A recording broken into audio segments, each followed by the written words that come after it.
یه دختر دارم شاه نداره، صورتی داره ماه نداره. دخترمون 1 سال و 7 ماهشه، تازه داره بزرگ میشه. خوشگله. بیا، هنوزم که هنوز رام نشده. بیا بیا دختر خوب، بیا دختر. آفرین دختر خوب. داری شبیه اولاغا میشی.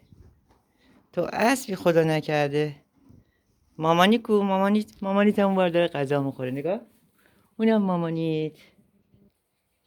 بیا بیا دختر خوب، بیا بیا بیا بیا بیا دیگه.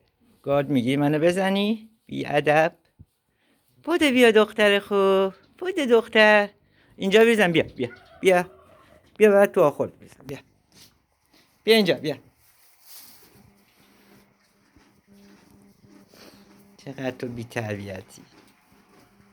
من دارم به خوبی بهت میدم، تو نمیگیری.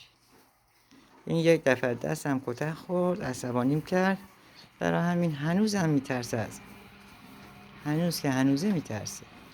حیوونا خیلی زرنگه، مخصوصا اسبا.